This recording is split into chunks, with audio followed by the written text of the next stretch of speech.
Pessoal, boa tarde a todos. Estamos aqui para dar início a mais uma aula da disciplina de Química e Fertilidade do Solo, disciplina dos cursos de graduação em Agronomia, Zootecnia e Engenharia Florestal.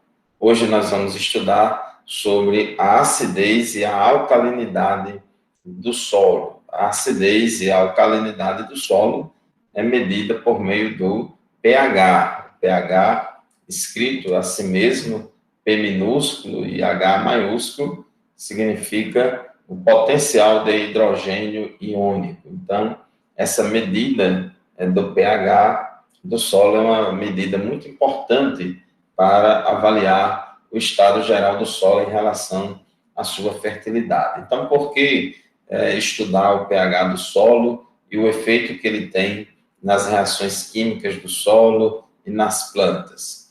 Bom, em primeiro lugar, é importante sabermos o pH do solo porque os próprios íons hidrogênio e hidroxilas, eles exercem influências diretas nas plantas. Excesso de íons hidrogênio em condições ácidas, de pH baixo, como também o excesso de íons hidroxilas em condições alcalinas, em condições de pH elevado, vai causar efeitos diretos nas plantas, vai afetar as plantas, muito embora o excesso de hidrogênio é que é mais danoso, o excesso de acidez é que é mais problemático até do que o excesso de alcalinidade. Uma coisa muito importante é que o pH do solo, ele influencia a disponibilidade de elementos tóxicos no solo, ele influencia a solubilidade, porque vários nutrientes, como também vários elementos químicos que não são nutrientes e até mesmo podem ser tóxicos, têm a sua solubilidade no solo influenciada pelo pH do solo. Então, o pH do solo influencia tanto na disponibilidade de elementos tóxicos para as plantas, como também influencia na disponibilidade de nutrientes. Essa disponibilidade de ambos aqui, ela está relacionada à solubilidade desses elementos químicos. Então, por isso é que a medida do pH do solo dá um indicativo geral do solo em relação à sua fertilidade. Observe aqui este gráfico que relaciona a solubilidade e, consequentemente, a disponibilidade de nutrientes e de elementos tóxicos às plantas em função do pH do solo. Depois nós vamos ter uma aula onde nós vamos falar sobre os critérios de essencialidade dos nutrientes e nós vamos aprender que todo nutriente é um elemento químico, mas nem todo elemento químico é um nutriente. Então, no solo, nós temos diferentes elementos químicos presentes na solução do solo. Claro que a composição iônica da solução do solo, ela varia de um solo para outro, como também varia com as práticas de manejo que a gente adota nesse solo. Então, nós temos aqui os nutrientes, os elementos essenciais das plantas, como também outros elementos químicos considerados aqui, nesse caso, tóxicos. No caso do alumínio, o alumínio é o principal elemento químico mais abundante na solução de solos ácidos. Então, os solos ácidos, os solos que têm pH baixo, que são maioria no Brasil, o cátio predominante, tanto no complexo de troca como na solução do solo, é o alumínio. E o alumínio, ele não é um nutriente. O alumínio não é um elemento essencial às plantas. Ele é um elemento tóxico. E a solubilidade de alumínio no solo depende muito do pH do solo. Então, se você observar, nesse pH aqui baixo, de 5, você tem uma condição de acidez elevada, consequentemente, você tem alta disponibilidade de alumínio. Mas à medida que o pH do solo aumenta, vamos supor, você faz uma calagem, aplica calcário ao solo, então você vai aumentando o pH do solo e isso causa um efeito drástico na solubilidade do alumínio, até que em pH acima de 5,5, todo o alumínio precipita todo o alumínio precipita no solo. E esta é uma forma de você eliminar problemas de toxidez por alumínio, que é por meio da calagem. Então, é muito importante o efeito do pH no solo na disponibilidade de alumínio.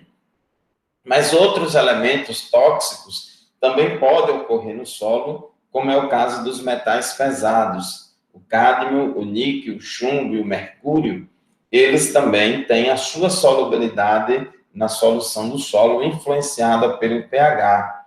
Quanto maior o pH do solo, menor vai ser a disponibilidade desses metais pesados.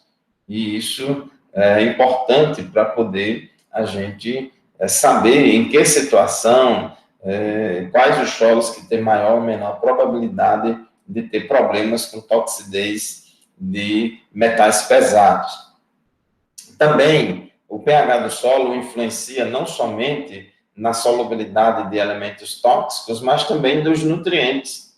E aqui queremos chamar a atenção para os micronutrientes metálicos: ferro, cobre, manganês e zinco. Esses 4 elementos químicos aqui são elementos químicos essenciais às plantas, são chamados de nutrientes, e quanto maior o pH do solo, observe nessa reta azul que está aqui, quanto maior o pH do solo, menor é a solubilidade e, consequentemente, menor será a disponibilidade desses elementos químicos, desses micronutrientes.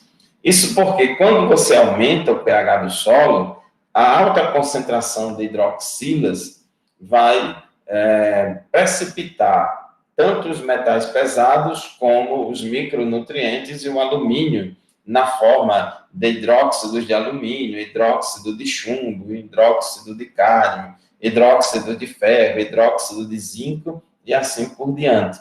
Então, esses compostos, eles têm baixa solubilidade, então eles precipitam facilmente quando aumenta o pH do solo. Mas outros nutrientes também têm a sua disponibilidade no solo influenciada pelo pH. Temos aqui o molibdênio e cloro, que quanto maior o pH do solo, maior a sua disponibilidade. O fósforo, de pH 5 e diante, ele aumenta a sua disponibilidade, atinge o máximo e depois tende a cair a disponibilidade de fósforo. Nitrogênio, enxofre e boro, já essa curva aqui, ó.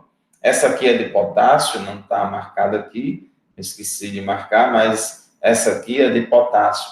Então, gente, você vê que cada nutriente, cada elemento químico e até mesmo os elementos tóxicos, eles têm a sua solubilidade no solo influenciada pelo pH. E esta aqui é a maior influência do pH no solo, é justamente na disponibilidade de nutrientes e de elementos tóxicos. Então, se você pensar só em um nutriente, você vai, por exemplo, se você achar que só é importante se preocupar com molibdênio e cloro, aí você vai dizer, não, o pH ideal é 8.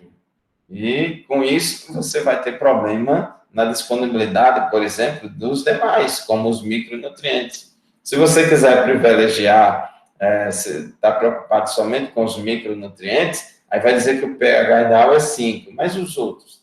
Então tem que ter uma faixa ideal aqui de pH que agrade a gregos e troianos.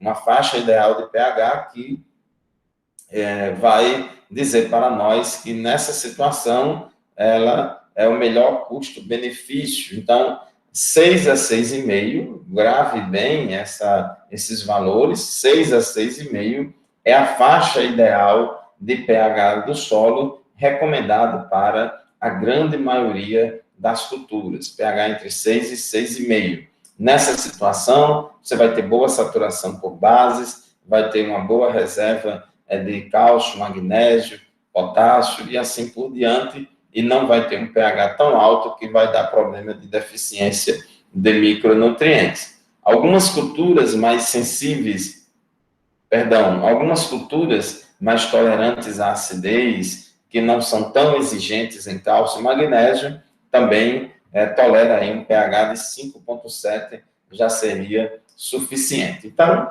esse gráfico, ele ilustra muito bem o grande efeito que tem o pH do solo na solubilidade e, consequentemente, disponibilidade tanto de elementos tóxicos como de nutrientes. O pH do solo também influencia a atividade microbiana e, consequentemente, a decomposição da matéria orgânica. Inclusive, os micro-organismos do solo, eles são mais sensíveis à acidez do solo do que as plantas. Vocês sabem que vários métodos de conservação de nutrientes exigem que se coloque ácidos, né, sucos ácidos, baixar o pH do solo, tratar alguma coisa com algum ácido, seja ácido orgânico ou inorgânico, remove os micro-organismos, porque os micro-organismos são bastante sensíveis à acidez. No caso dos micro-organismos do solo, eles é quem fazem a decomposição da matéria orgânica, dos resíduos orgânicos do solo. Então, em solos ácidos, essa atividade microbiana é mais limitada. Já nos solos que têm essa acidez corrigida, tem um valor de pH mais adequado, então, a atividade microbiana ela é mais intensa. Então, isso também é importante. E também, muitas reações químicas que ocorrem no solo, elas dependem do pH do solo. Vocês já estudaram na química analítica os equilíbrios químicos, as reações ácido-base, e nesses equilíbrios químicos você sabe que quando você diminui ou aumenta a concentração de dos reagentes aqui da equação, você vai influenciar no aumento ou diminuição da concentração dos produtos da reação e assim por diante. Então, aqui nós temos um exemplo muito comum na agricultura, que é a questão da volatilização de amônia, a perda de nitrogênio do solo por volatilização de amônia. Isso acontece bastante e acontece principalmente em solos alcalinos, em solos que têm pH mais elevado. Quanto maior o pH do solo, maior é a probabilidade de ocorrer perdas de nitrogênio do solo por volatilização. Agora, por que o pH influencia nisso? Você vai ver aqui nessa reação que você tem na solução do solo o íon amônio, NH4+, o íon amônio, reagindo com o íon hidroxila, para formar o gás amônia e água. Esse gás amônia, ele, por ser um gás, ele tem muita facilidade de ser perdido para a atmosfera por volatilização e a planta não vai mais absorver esse nitrogênio. Então, nessa reação química aqui, o que é que acontece? Quando você tem alta concentração de hidroxilas, você tem pH elevado. Se o pH é baixo, tem baixa concentração de hidroxilas, então vai ter pouca hidroxila para transformar amônio em gás amônia. Então, em pH baixo, essa reação aqui, ela vai ocorrer com menor probabilidade, né, com menor intensidade. Em pH elevado, onde você tem muita hidroxila, então a perda vai ser maior. Então, vocês observam aí alguns exemplos da importância que tem da gente conhecer o pH do solo. Alguma pergunta, gente? Algum comentário, alguma dúvida?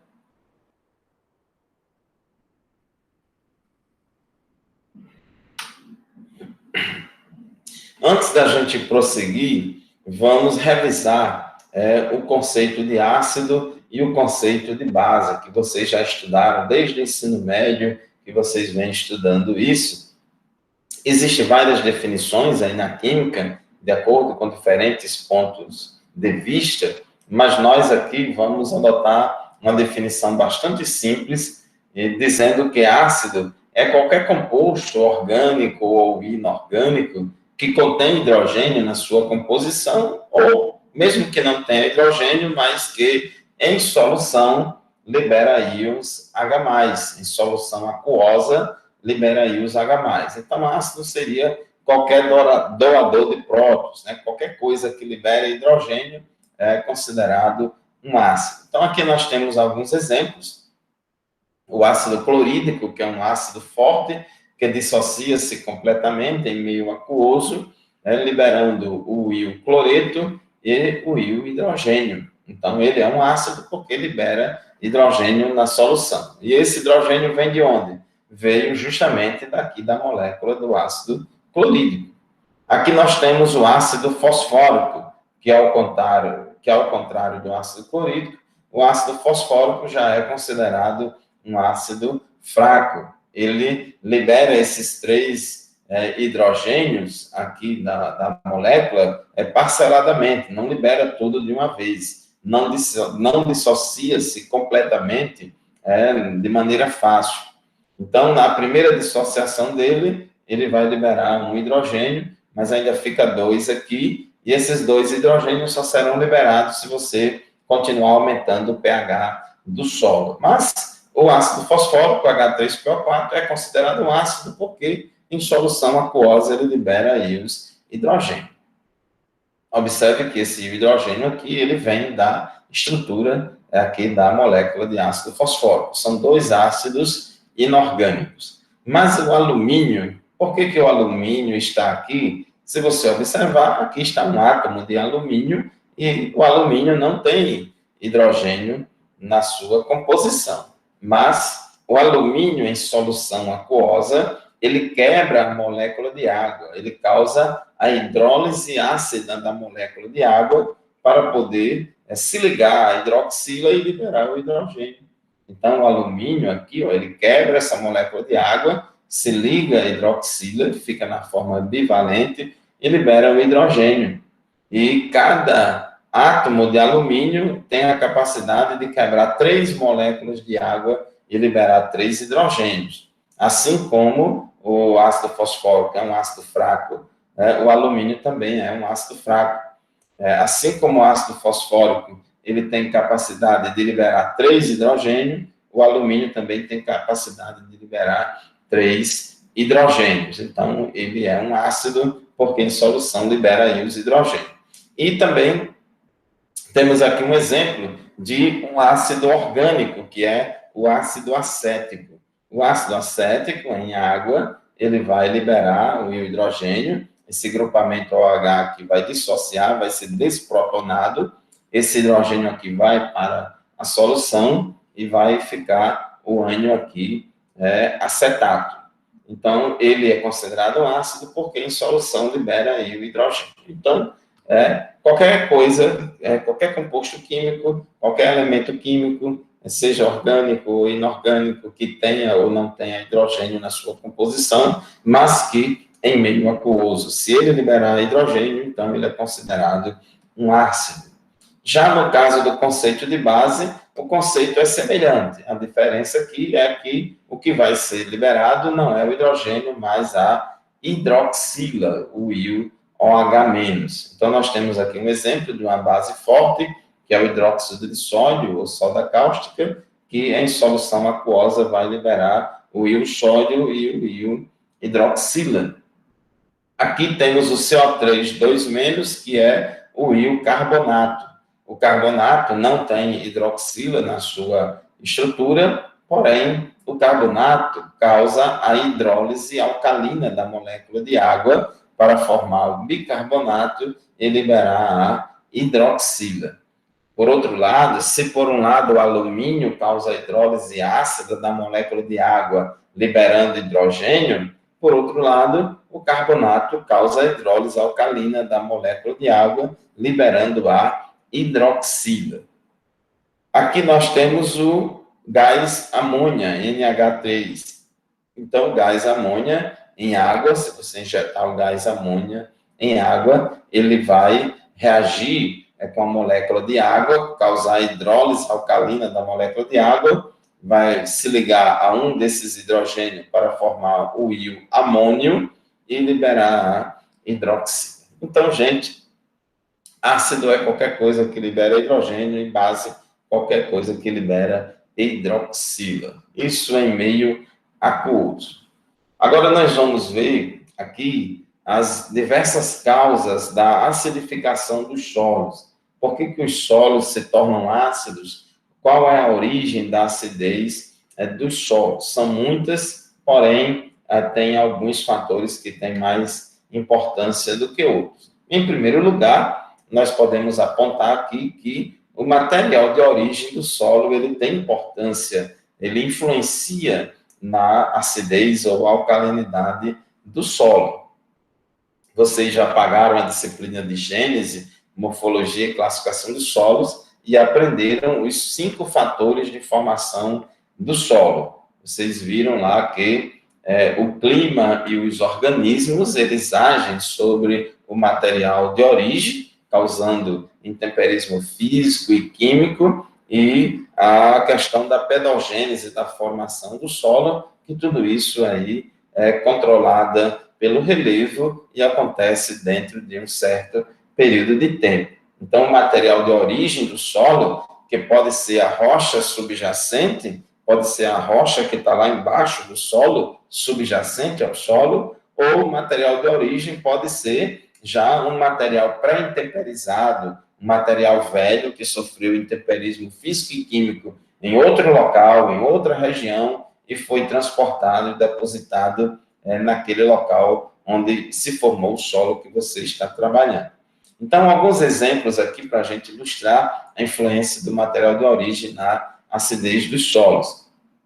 Você tem rochas ígneas ou magmáticas classificadas de acordo com o teor de sílica em rochas ácidas, rochas intermediárias, rochas básicas e rochas ultrabásicas, de acordo com o teor de sílica. Então, quando o teor de sílica é elevado, nós temos uma rocha rica em minerais claros, em minerais félsicos, minerais claros, que vão dar origem a solos mais ácidos.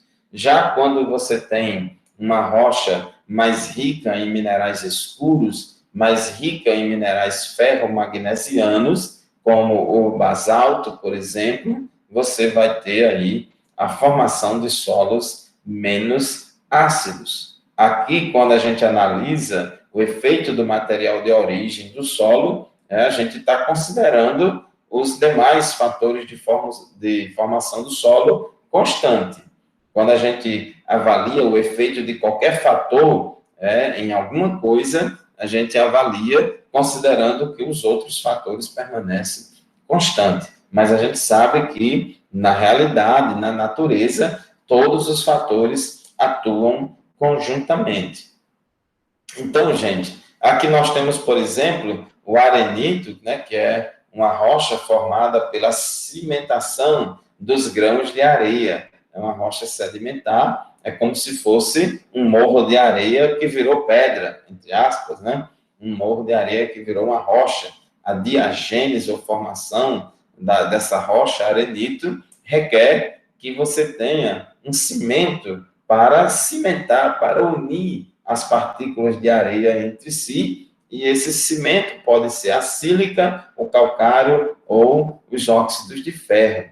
E a gente percebe na natureza, na realidade, que os solos derivados de arenito silicoso, como, por exemplo, os solos da formação Arenito Bauru, lá em São Paulo, esse arenito silicoso vai originar solos mais ácidos do que os solos derivados de arenito calcário, porque esse arenito calcário, ele tem um carbonato de cálcio mais carbonato de magnésio atuando como agente cimentante. Agente cimentante dos grãos de areia quando a rocha foi formada. Então, nesse caso do arenito calcário, é um material de origem que tem uma certa influência aí do calcário. E qual é a composição? O calcário é carbonato de cálcio mais carbonato de magnésio.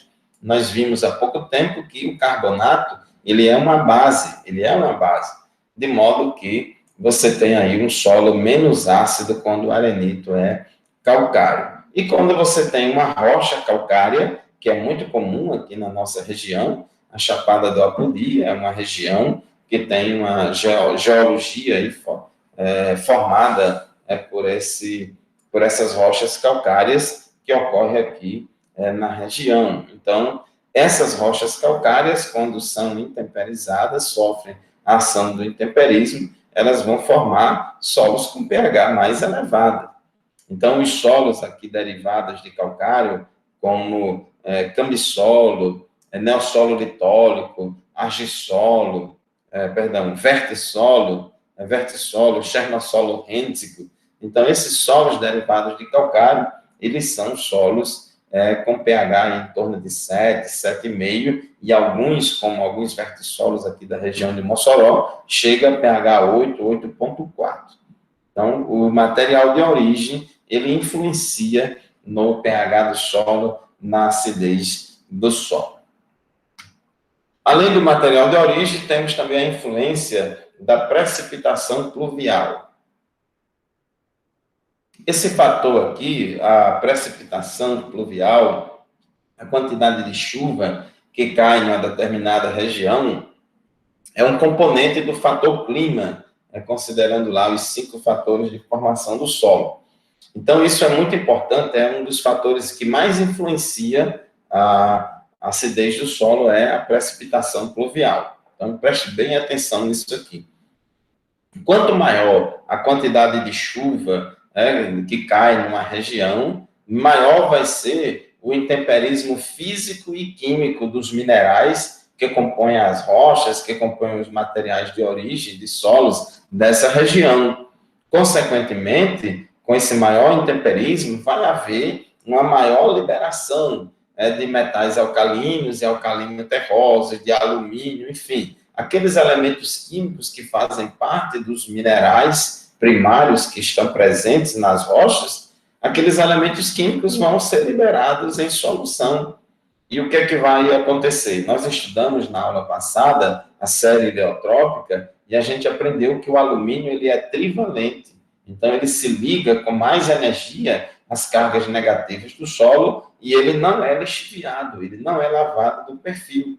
Por outro lado, nós temos aí os cátions monovalentes, como potássio e sódio, que só tem uma carga elétrica. Então, eles são facilmente lavados, facilmente lixiviados do perfil. E os cátions bivalentes, como os metais alcalinos e alcalino-terrosos, como os metais alcalino-terrosos, cálcio e magnésio, têm aí mobilidade intermediária entre o alumínio e os monovalentes. Então, o que é que acontece no processo de intemperismo debaixo de precipitação pluvial elevada? Você vai ter uma maior lixiviação de metais alcalinos e alcalino-terrosos, o sódio e o potássio, lá na tabela periódica, é considerado metal alcalino, e o cálcio e magnésio, lá no grupo 2A da tabela periódica, considerado metais alcalino-terrosos. Então, você tem uma lixiviação maior desses elementos químicos e com uma maior concentração de alumínio no solo. Por quê? Porque tanto o alumínio como o cálcio, o magnésio, o potássio e o sódio, todos esses elementos químicos estão na estrutura dos minerais. Quando acontece o intemperismo físico e químico, esses elementos são liberados na solução. E uma vez que o alumínio é trivalente e ele não é lavado do perfil, ele vai se concentrando no solo. Os outros elementos químicos vão descendo pelo ralo, vão sendo lixiviados, e com isso aumenta a acidez do solo, baixa o pH do solo, justamente por causa da presença desse alumínio em grande quantidade. Então, os solos de regiões chuvosas, os solos de locais onde chove bem, são solos ácidos por causa da presença do alumínio em grande quantidade. Inclusive, o alumínio é o principal responsável pela acidez dos solos ácidos. E por que que esse alumínio se concentra no solo? Por que que ele ocorre em grandes teores? É porque os demais são lavados, os demais são lixiviados do perfil e o alumínio fica sozinho lá nas cargas negativas dos colóides do solo, deitando e rolando e provocando acidez no solo, baixando o pH do solo. Então, gente, é isso aí. A precipitação pluvial tem uma importância muito grande. Então, no Brasil, nós temos aí a Amazônia, a Mata Atlântica, o Cerrado, o sul do país, toda a região sudeste, centro-oeste, são regiões onde você tem boas precipitações pluviais, onde os solos são bastante lavados e lixiviados e são ácidos. Somente em clima semiárido você tem aí, vamos dizer assim, um menor grau de intemperismo dos minerais, você tem solos mais jovens no semiárido. Então, como regra geral, a gente pode afirmar que se a região é chuvosa, se é uma região que chove bem, então os solos da natureza, eles tendem a ser ácidos. Eles têm uma tendência a serem ácidos justamente por causa desse mecanismo de lixiviação dos metais alcalinos e alcalino-terrosos e a concentração de alumínio no solo. Agora, nem sempre o contrário é verdadeiro. Nem sempre o contrário é verdadeiro. É regra geral que os solos de regiões úmidas são solos ácidos, mas nem todo solo da região semiárida vai ser alcalino, não. Por quê? Porque o que vai influenciar não é só a questão da chuva, vai ter influência também o material de origem do solo. Então, no semiárido, é o local do Brasil onde a gente encontra todo tipo de solo. No semiárido, nós temos uma pedodiversidade muito grande. No semiárido, a gente tanto encontra neossolo litólico, muito jovem, até mesmo com fase pedregosa, como também a gente encontra latossolo profundo, bem estruturado, tudo isso no semiárido. Então, nesse caso, você pode encontrar argissolo e latossolo no semiárido com pH baixo, com problema de toxidez por alumínio, com acidez elevada. Aqui mesmo na região de Mossoró, nós temos aqui a Serra do Mel. Esses solos aqui próximo ao litoral são solos ácidos, porque são formados a partir de sedimentos do grupo Barreiras, que são solos, são materiais de origem pré-intemperizados, são materiais de origem que já sofreram intemperismo físico e químico em outros locais, já são materiais pobres, já velhos. Como também os solos derivados de arenito. O arenito é uma rocha de rápida decomposição física e química. O arenito, ele rapidamente, ele sofre intemperismo físico e químico, e tem muitos latossolos e argissolos no semiárido que são derivados de arenito. Eles são solos velhos, muito desenvolvidos, profundos e tal, pobres em nutrientes, ricos em acidez, em alumínio, rico em alumínio, ácido, mas porque esse arenito é uma rocha que se decompõe com muita facilidade. Então, em semiárido, a gente não pode generalizar tanta coisa assim, não. Bom, os íons alumínio, né? O alumínio, pelo amor de Deus, vocês vão logo aprendendo desde já até o final do curso que alumínio não é nutriente. Alumínio não é elemento essencial às plantas. Todo nutriente é um elemento químico, mas nem todo elemento químico é nutriente, não. Então, o alumínio trocável, ele é absorvido, ele fica absorvido das cargas negativas dos colóides do solo e passam para a solução do solo, e estando na solução do solo, ele causa a hidrólise ácida da molécula de água e vai liberar hidrogênio na solução e baixar o pH. Então, cada mol de hidrogênio é capaz de gerar 3 moles de cada mol de alumínio, ele é capaz de gerar 3 moles de hidrogênio. Então, são 3 constantes aqui de dissociação, de modo que você tem no solo uma fração do alumínio está na forma trivalente, outra parte está na forma bivalente, outra está na forma monovalente e outra está na forma zero, neutra, nem é cátio, nem é ânion. Então, você tem diversas espécies químicas de alumínio que ocorrem na solução do solo e, dependendo do pH do solo, você vai ter a predominância maior de uma ou de outra.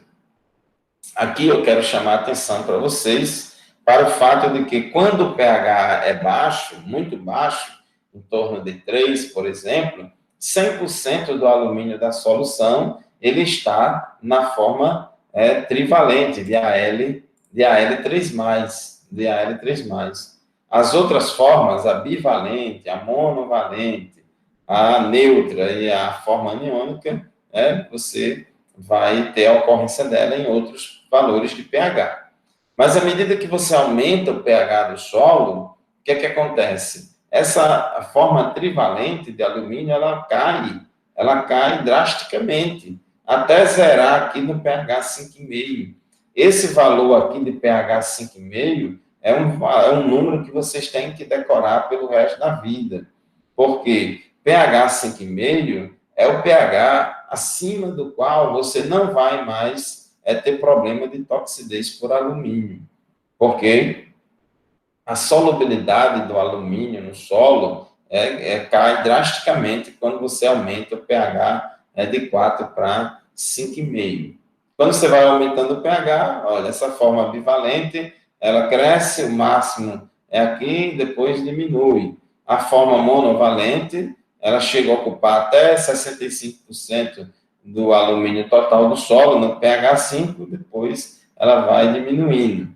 Aqui, essa outra forma, e em valores de pH acima de 7, pode até formar a forma aniônica de alumínio, que é o aluminato. Mas o mais importante para nós aqui é vocês observarem essa queda livre aqui da concentração de alumínio com o aumento do pH. Então, acima de pH 5,5, nessa região aqui, nós não vamos ter mais o alumínio trivalente em solução, ele vai estar precipitado e, estando precipitado, ele não vai mais causar toxidez às plantas. Então, qualquer calagem, qualquer aplicação de calcário no solo, ela tem que ser feita com o objetivo de aumentar o pH para valores acima de 5,5. Outra fonte de acidez dos solos é proveniente aí da dissociação de grupos ácidos da matéria orgânica. Então, a matéria orgânica do solo, o que é o humus, a matéria orgânica estabilizada, a matéria orgânica que já passou por um processo avançado de decomposição, ela é cheia de grupamentos carboxílicos e fenólicos na superfície, né, dos colóides orgânicos. A gente já viu que esses colóides orgânicos são em substâncias úmicas, ácidos fúlvicos, ácidos úmicos e umina. Então, na superfície desses colóides, nós temos grupamentos OH que eles dissociam para liberar os íons hidrogênio. Libera íons hidrogênio. Então, isso aqui é muito importante, por exemplo, e explica por que os solos orgânicos têm pH baixo e mesmo sem ter alumínio. Tem vários tipos, várias classes de solos no Brasil, e uma delas, vocês já estudaram isso, e uma delas são os organossolos. Os organossolos são solos orgânicos, são solos cujo material de origem é de natureza essencialmente orgânica. Então, por serem ricos em matéria orgânica, esses solos, então eles liberam bastante hidrogênio em solução. E o pH desses solos é baixo. Eles são ácidos, embora não tenham alumínio.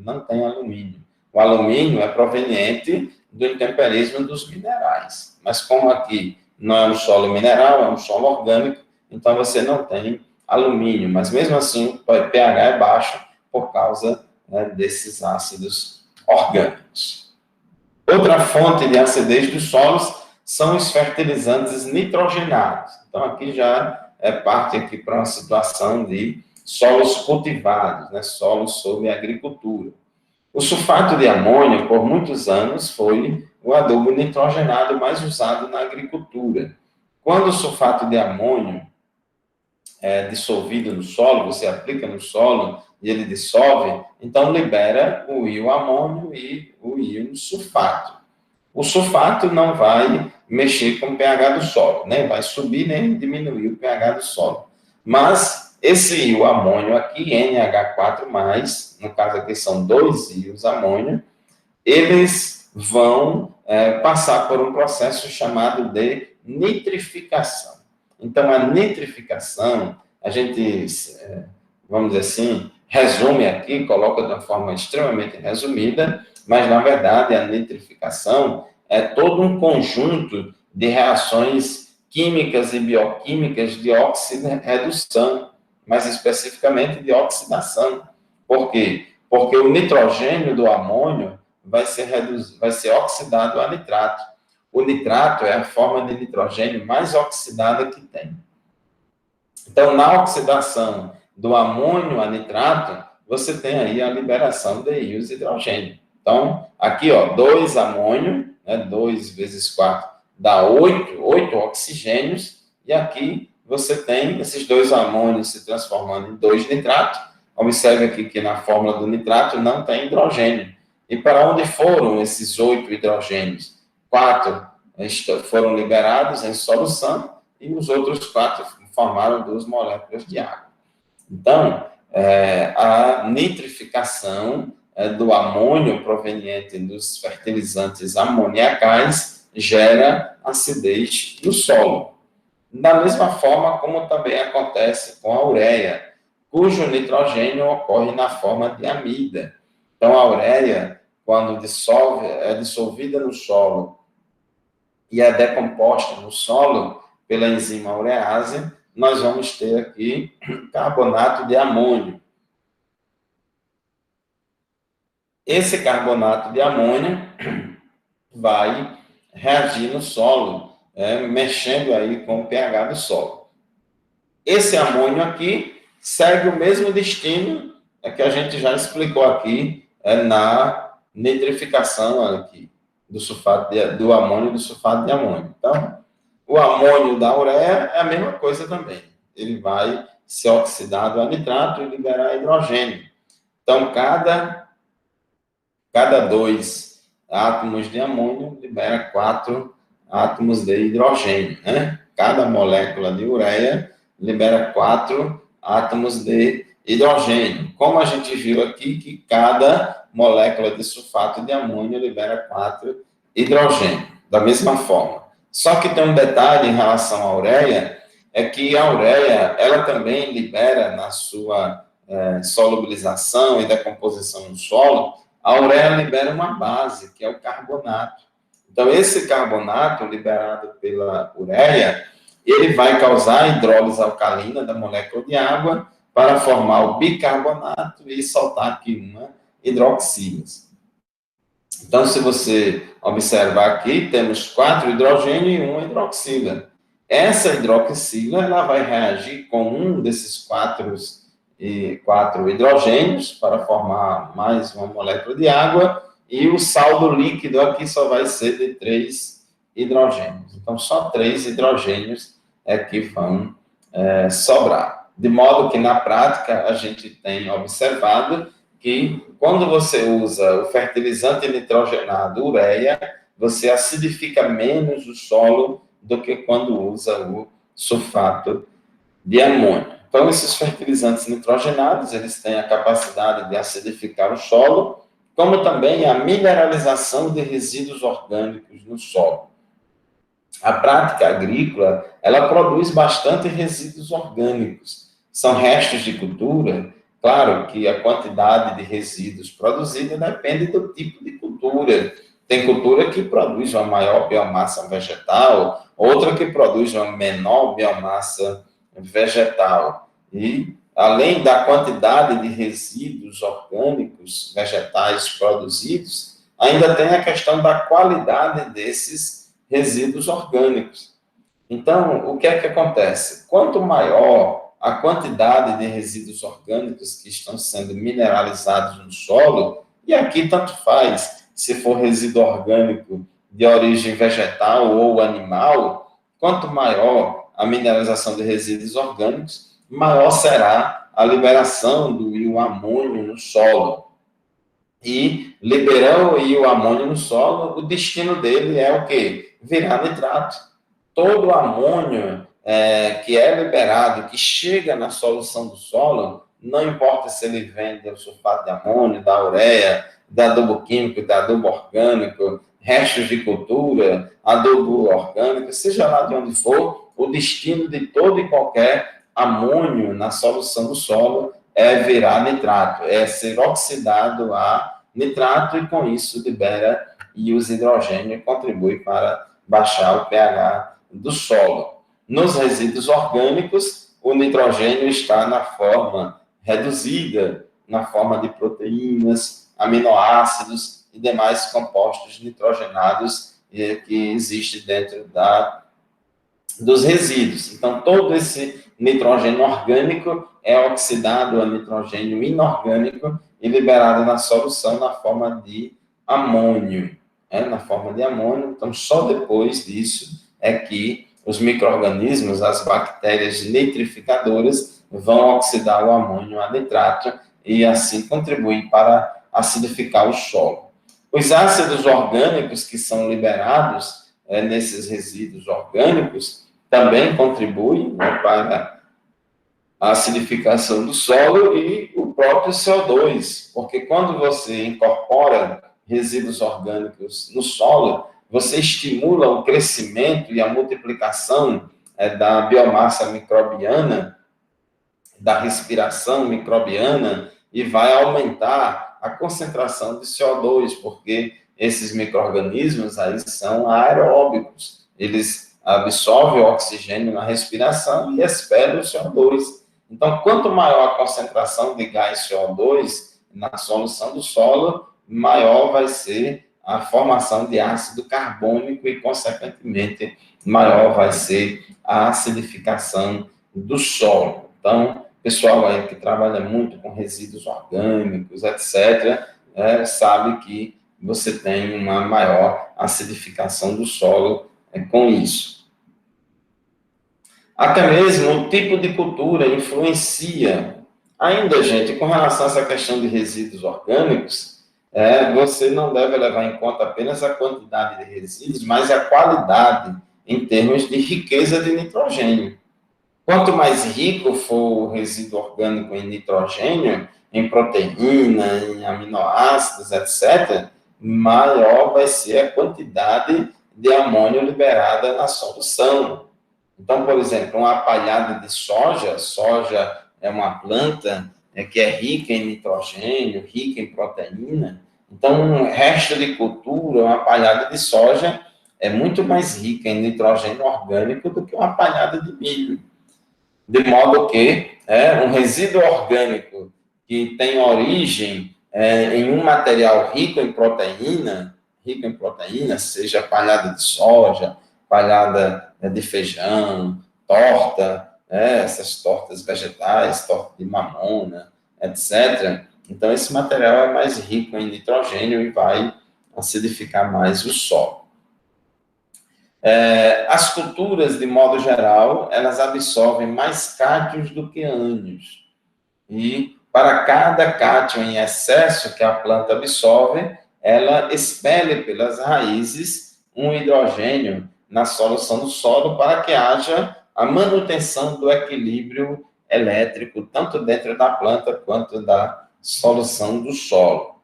Cada cultura tem uma exigência nutricional específica e, dentre os elementos essenciais, as plantas, que são 14, 6 macronutrientes e 8 micronutrientes. Então, dentre esses elementos químicos, uns são cátions e outros são ânions. Uns são requeridos em maiores quantidades pelas plantas, outros são necessários em menor quantidade. Então, quando faz o balanço, se a planta absorveu mais cátion do que ânions, ela vai contribuir para a acidificação do solo. As culturas que fixam nitrogênio da atmosfera acidificam mais o solo que as outras, porque elas absorvem mais cátions do que ânions. O principal ânion absorvido pelas culturas é o nitrato.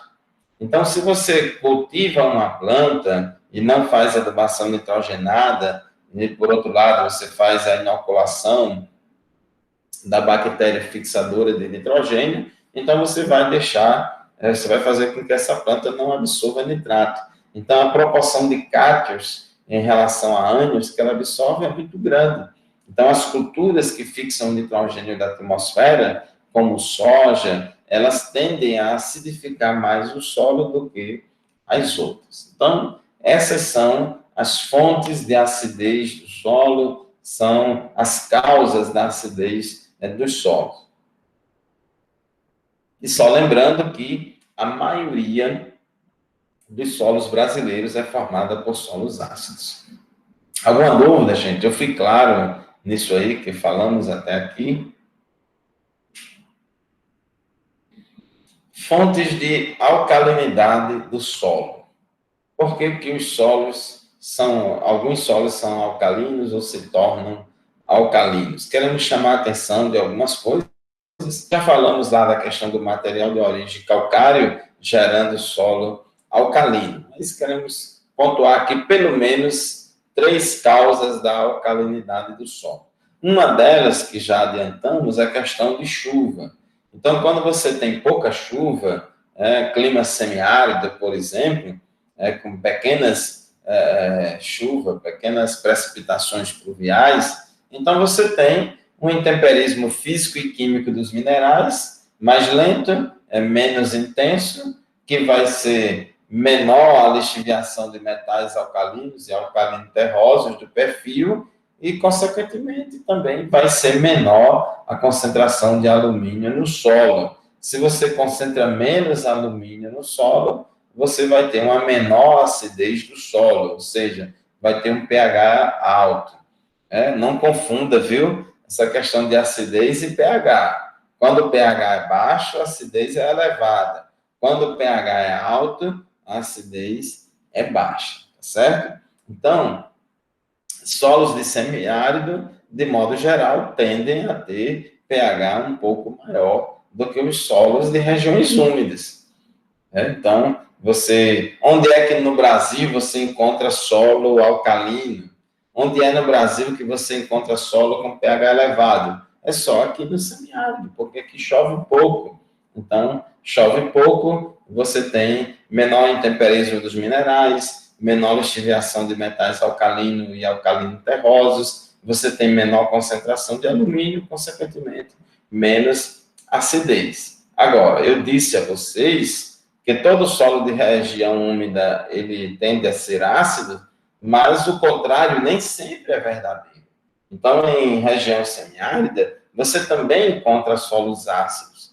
Em região semiárida, os solos ácidos são relacionados à questão do material de origem dos solos. Então, sedimentos do grupo barreiras, que já são materiais de origem velhos, pré-intemperizados, e como também os arenitos que ocorrem aqui no semiárido. O arenito é uma rocha de fácil intemperismo, de fácil decomposição. Então, esses materiais de origem formam com muita facilidade solos ácidos. Então, no semiárido, nós temos tanto solos ácidos como solos mais alcalinos. A questão da relação entre a saturação por bases e a CTC é muito importante. A questão da saturação por bases, a relação entre ela e o pH. Então, quanto maior a saturação por bases, a gente viu na aula passada aquela fórmula V é igual à soma de bases dividido pela CTC a pH 7 vezes 100, que é justamente a saturação por bases, é a fração da CTC que está ocupada pelas bases. O que é que nós chamamos aqui de base? Eu coloquei aqui entre aspas, porque esses íons aqui, sódio, potássio, cálcio, magnésio, eles não aumentam nem diminuem o pH do solo. Eles não têm um efeito direto sobre isso. Eles não causam a hidrólise nem ácida nem básica da molécula de água. Mas quanto maior a fração ocupada da CTC, que está ocupada pelas bases, menor será a saturação por alumínio. O valor M, que é a saturação por alumínio, é o teor de alumínio dividido pela CTC efetiva vezes 100. Então, quando um sobe, o outro desce. Se um solo é rico em alumínio, então a saturação por bases dele é baixa.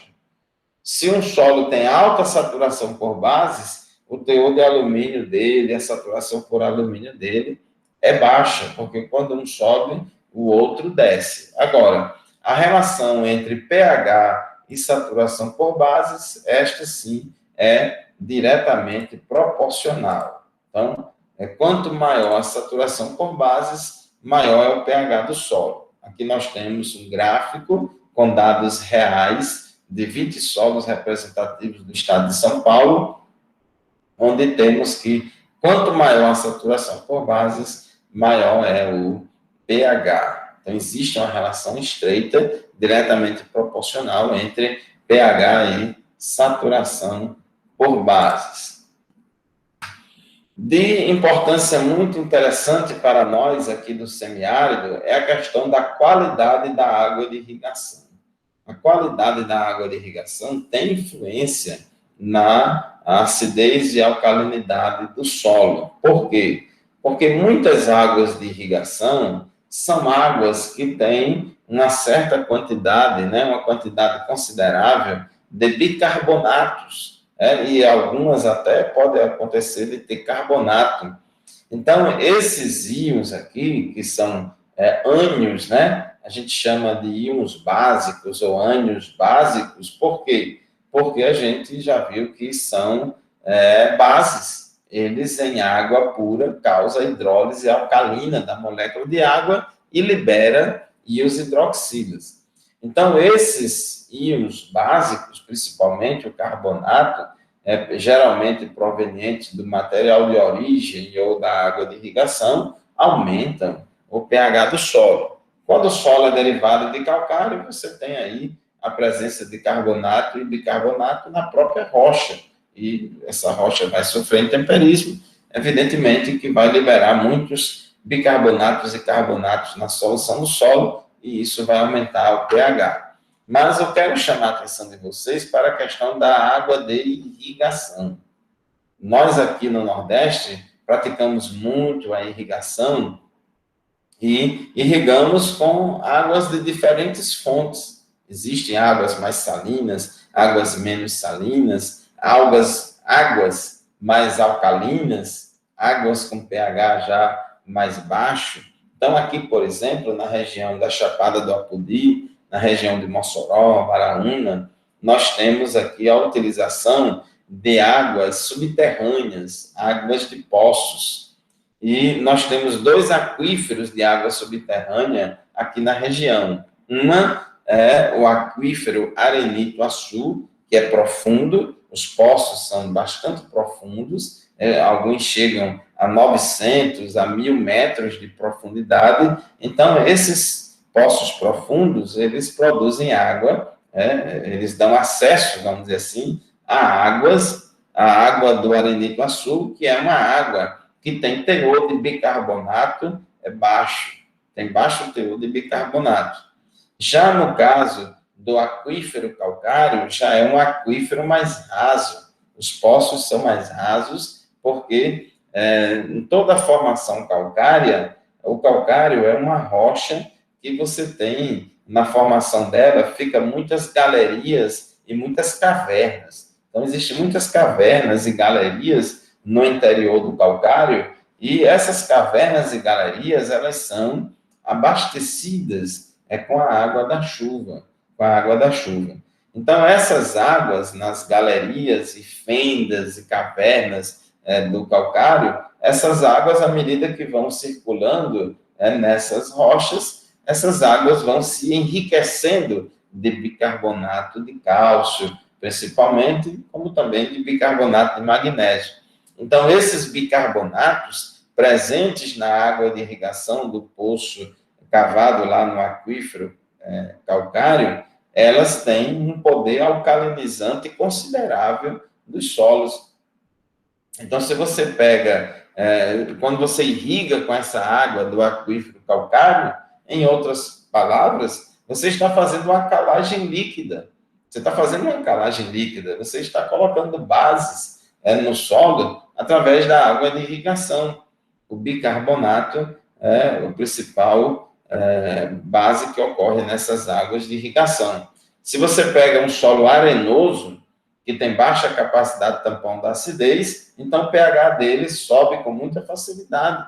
É o que acontece muito aqui na nossa região. Ali, por exemplo, na nossa fazenda experimental da UFESA, em Alagoinha, nós temos solos, argissolos intermediários para latossolos, onde a textura é arenosa, o teor de argila muito baixo, Naturalmente, o pH desses solos é um pH baixo, em torno de 4,7, bastante ácido, mas quando você começa a cultivar essa terra e começa a fazer irrigação com água do aquífero calcário, o que é que acontece? Com o passar do tempo, depois de poucos anos, o pH vai subindo e o pH já está aí, próximo de 6, 6 e alguma coisa, porque esses bicarbonatos e carbonatos presentes na água de irrigação, eles têm a capacidade de alcalinizar o solo, principalmente solos de baixa capacidade de tampão, como os solos arenosos. Aqui nesse gráfico mostra as diferentes espécies químicas de carbono inorgânico em solução aquosa. O ácido carbônico, o bicarbonato e o carbonato são as três formas de ácidos inorgânicos que ocorrem aí na solução do solo. O solo, você tem um carbono orgânico presente na matéria orgânica viva e morta, mas você também tem o carbono inorgânico presente na solução, que é representado por essas três espécies químicas. Quando o pH é bastante baixo, 4,5, por exemplo, 100% do carbono inorgânico ocorre na forma de ácido carbônico. Mas à medida que você aumenta o pH do solo, o que é que acontece? O teor de ácido carbônico diminui e começa a aumentar o teor de bicarbonato. E essas duas curvas se tocam aqui no pH 6,4. Então, abaixo de pH 6,4, o ácido carbônico predomina sobre o bicarbonato. Acima de pH 6,4 até o pH 10,4, você vai ter uma predominância do bicarbonato. Então, o bicarbonato, ele predomina numa ampla faixa de pH. Para vocês terem uma ideia, qual é o pH das águas? O pH das águas de irrigação, que é do aquífero calcário que a gente usa aqui na região. É um pH em torno de 7 a 7,5. Então, varia, dependendo do lugar, entre 7 e 7,5. Então, você tem aqui, entre 7 e 7,5, uma predominância grande do bicarbonato, né? Do bicarbonato, e pouca coisa de ácido carbônico e nada de carbonato. O carbonato, ele começa a aparecer somente a partir de pH 8. Depois de 8 é que ele começa a aparecer e só vai predominar acima de 10. Então, quando você manda uma análise de água para o laboratório para avaliar a qualidade da água de irrigação, então essas águas aqui da nossa região, então quase sempre na análise de água o teor de carbonato dá 0 e o teor de bicarbonato é bastante elevado. Por quê? Porque o pH dela está aqui, entre 7 e 7,5. Então, o carbonato vai dar 0. Ok? Alguma pergunta, gente? Alguma dúvida até aqui? Não. Então, vamos seguir em frente. Então, gente, a capacidade tampão da acidez do solo é a resistência que o solo oferece à mudança de pH, tanto para aumentar o pH como para diminuir o pH. Lembra daquele conceito lá da química, uma solução tampão, uma solução que resiste a variações de pH. Então, também assim, os solos, eles apresentam diferenças entre eles quanto a essa resistência à mudança de pH. A gente já viu aqui que a adubação nitrogenada do solo, a adubação com resíduos orgânicos ricos em nitrogênio, tudo isso contribui para acidificar o solo. Como também a gente viu que a irrigação com águas ricas em bicarbonato contribui para aumentar o pH do solo. A calagem, que consiste na aplicação de calcário finamente moído no solo, é uma prática que a gente usa para aumentar o pH do solo. Então, essa questão de aumentar o pH do solo ou diminuir o pH do solo, não é tão fácil assim. Todo solo vai ter uma certa resistência a deixar que o seu pH suba ou desça, que é isso nós chamamos de capacidade tampão da acidez do solo. Como mais comum no nosso Brasil é a presença de solos ácidos, e que normalmente, por esta causa, nós aplicamos calcário ao solo, fazemos calagem para aumentar o pH do solo. Então, eu trouxe aqui um exemplo, uma ilustração desse caso. Então, pH do solo em função de dose de calcário. Então, por que a gente vai aplicar calagem, aplicar calcário ao solo? Porque se não aplicar nada, o pH é baixo. Então, observe aqui, gente, solo 1, solo 2, solo 3 e solo 4. Nós temos aí quatro solos, e você tem declividades diferentes. Então, se você observar, capacidade de tampão é a resistência que o solo oferece à mudança de pH. Então, desses quatro solos, qual foi aquele que mais resistiu à mudança no pH? Foi o solo 1, o 2, o 3 ou o 4? Se você observar aqui, dividir a variação do pH dividido pela variação de doses, você vai observar pela declividade dessas retas que o solo de maior capacidade de tampão é o solo 1 e o solo de menor capacidade de tampão é o solo 4.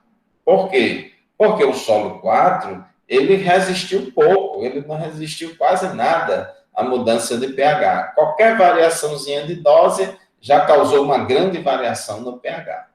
No outro extremo, nós temos o solo 1, que é um solo de alta capacidade de tampão, onde você tem aqui que, para provocar uma certa variação de pH, você tem que aplicar uma dose já bastante elevada de calcário. Então, quanto menor a declividade da reta, maior é a capacidade de tampão da acidez do solo. Aqui temos nesse gráfico alguns exemplos reais desses solos ácidos do estado da Paraíba, que nós trabalhamos, publicamos um trabalhinho no congresso, mostrando aí a capacidade de tampão da acidez. A declividade dessas retas é uma medida da capacidade de tampão da acidez. E o que mais influencia a capacidade de tampão da acidez é o teor de argila e o teor de matéria orgânica do solo. Então, teor de argila e teor de matéria orgânica do solo são as duas características do solo mais relacionadas à capacidade de tampão da acidez do solo. Acidez ativa e acidez potencial ou de reserva. Existem esses dois tipos de acidez no solo. Uma é de pequena magnitude, que é a acidez ativa, e a outra é de grande magnitude, que é a acidez potencial ou de reserva.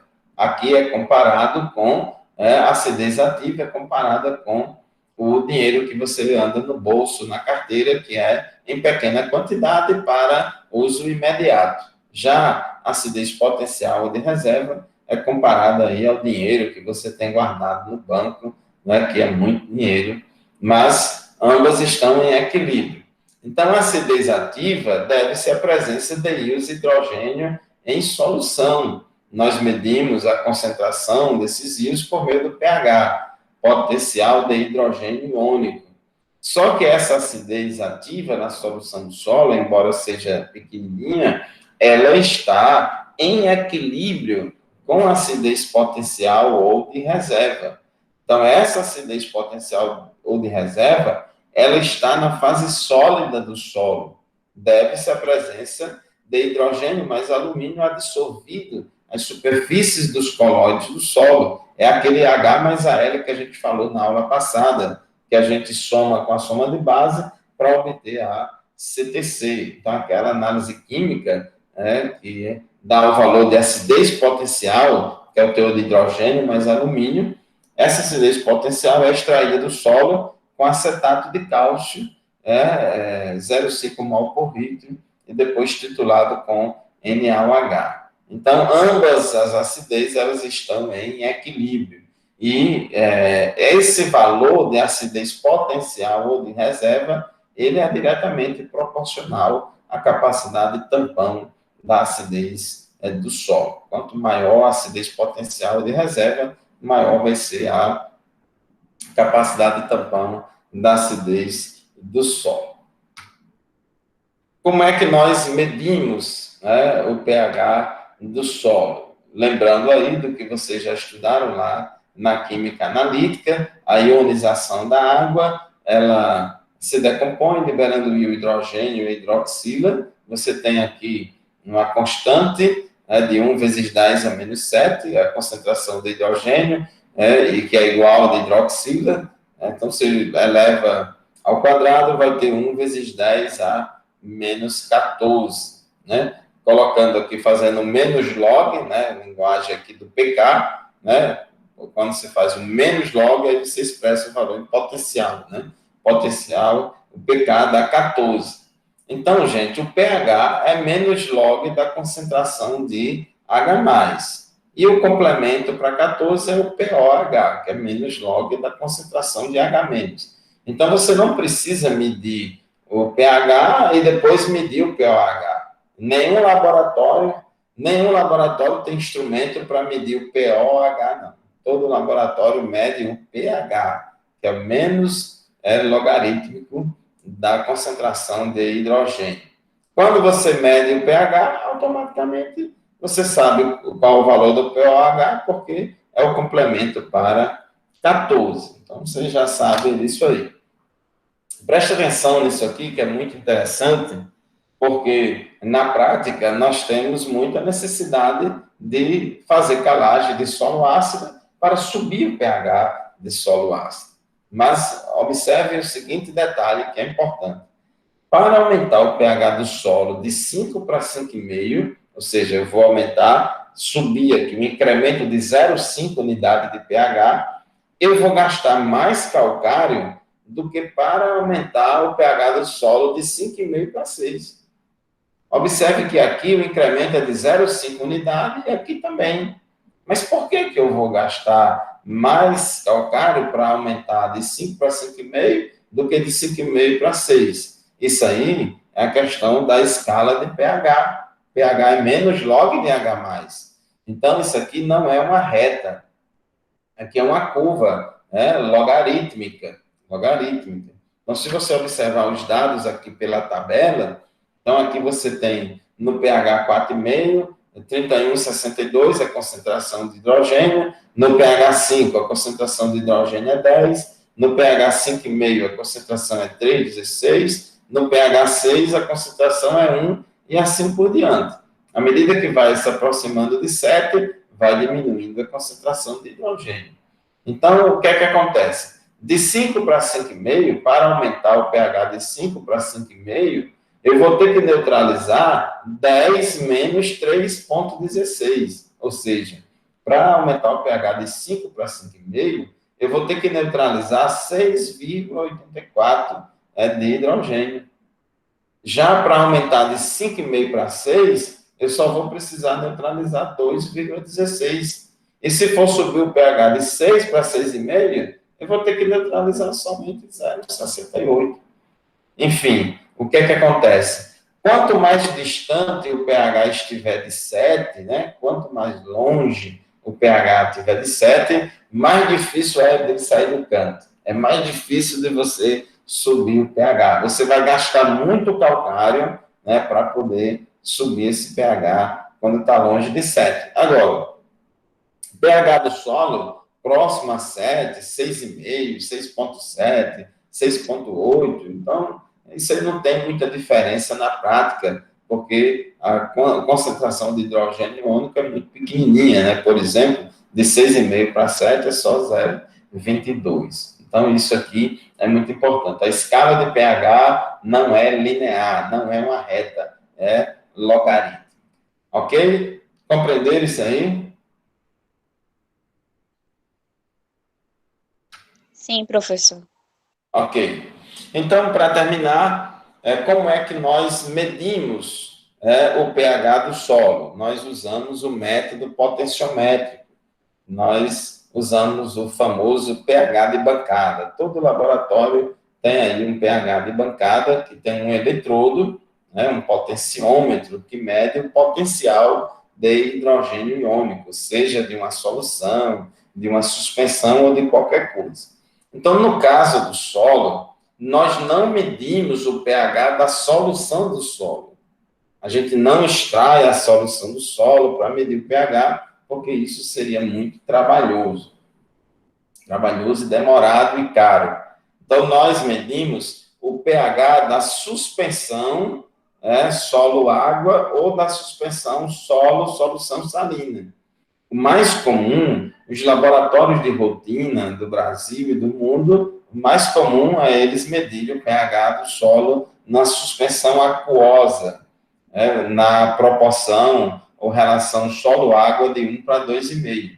Então, nós fazemos isso na prática, no laboratório. A gente pega um copinho de café, desses copinhos descartáveis, de 50 ml, adicionamos 10 ml de terra fina seca ao ar, da amostra de solo, 10 ml, que é a mesma coisa de 10 centímetros cúbicos, e depois adicionamos 25 ml de água destilada. A gente agita, mistura bem com bastão, deixa em cima da bancada para dar um tempo aí de 1 hora, para que entre tudo em equilíbrio, e depois desse tempo a gente vem com o bastão, agita de novo aquela suspensão aquosa, e quando estiver bem agitada, a gente vem, introduz o eletrodo do pHmetro lá dentro do copinho e mede o pH da suspensão aquosa nessa proporção solo-água de 1 para 2,5.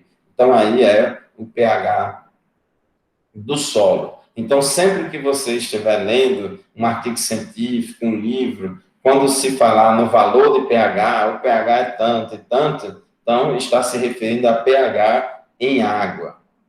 Porém, alguns laboratórios, ao invés de usar o pH em água, usam o pH em suspensão salina, que é o caso dos laboratórios do estado de São Paulo. Lá eles adotam essa metodologia de medir o pH em solução de cloreto de cálcio, 10 milimol por litro, também nessa mesma relação.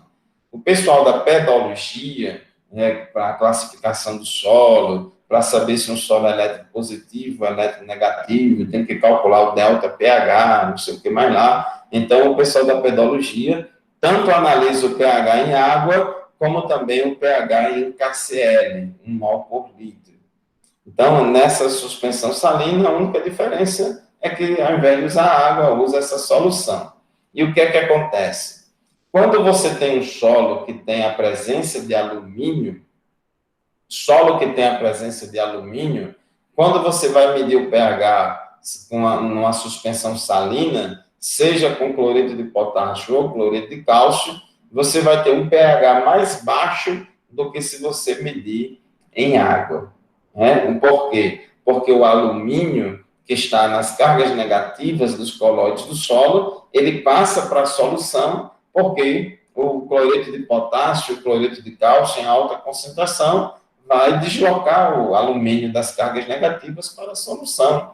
E esse aumento da concentração de alumínio em solução vai provocar mais ainda a hidrólise ácida da molécula de água e assim vai baixar o pH. Então, na interpretação das análises de solo aí, se você mandar alguma amostra para São Paulo, preste atenção, tenha cuidado, porque lá o pH é medido em cloreto de cálcio e não em água. Então, em solo que tem alumínio, o pH em cloreto de cálcio muitas vezes dá um valor de 0,5, 0,6 unidades de pH mais baixo do que se medir em água, tá certo?